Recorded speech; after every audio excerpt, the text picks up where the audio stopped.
Hey everyone, it's Zach with Palantir Research. NHS officials have delayed the FDP contract award date until mid-October, which is a few weeks from now. Now looking back, I actually made a video a month ago, which would have been a big clue that this could have happened, even though I didn't know it at the time. So right now, Palantir is flying this morning, their stock at least. I don't think it's based off this news, but nonetheless, the past few days have been interesting with the momentum upwards. Now, if this continues, I don't know. But as I've been saying the past few videos, we are now in that top end of the range, actually between that $13, $14, up to $16 range, which looks like the high 16s rejected it for now. But it doesn't necessarily mean we can't stay here at the moment. We'll just have to see. Now, I think stock price-wise, this delay news doesn't really have an effect here. It's more of the overall market. But that previous video I was referring to that's relevant to today was regarding an article about Dr. Byrne, who provided her thoughts on building the UK public's trust in regards to the FDP platform.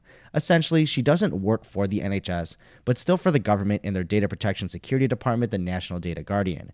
So she wasn't necessarily biased against Palantir, but did bring them up as an example.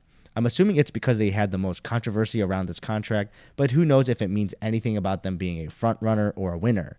Either way, her focus was that the trust needs to be built with patients, providers alike, not just the NHS who's using it. And the campaign in the new article is literally this. On to the latest article. I like how they gave the background here, which is that the contract's been delayed many times before, while also increasing the terms. But it was interesting that they put that critics think procurement favors Palantir, which can be accurate, honestly, in my opinion, because they already do work with the NHS.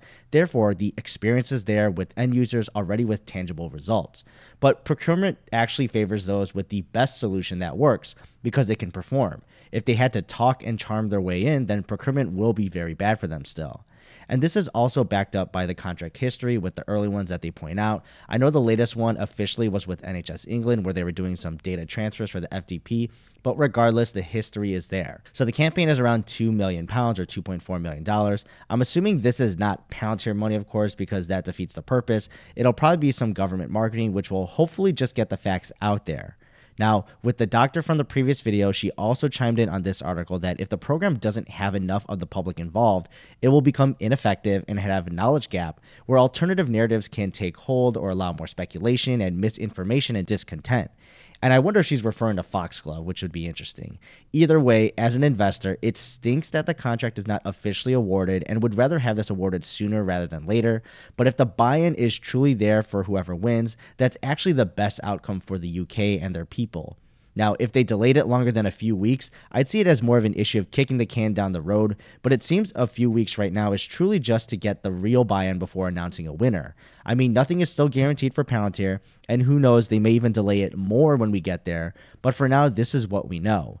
And I do agree with Dr. Byrne, if they can put at least some or most of the knowledge gap away, it lessens the opportunity for some shenanigans and that Foxglove was pulling actually, so you can still see this as a good thing.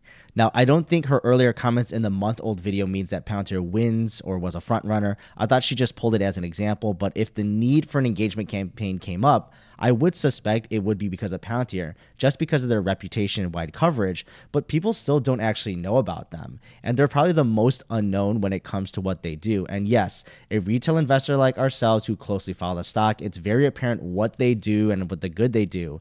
But most people don't follow the market, let alone individual companies to the level that we're doing it. And to this extent, you couldn't blame them for that. And as a U.S. investor too, that's another factor. I'd say we're even more keen on this company since it's U.S. based than those abroad like in the U.K.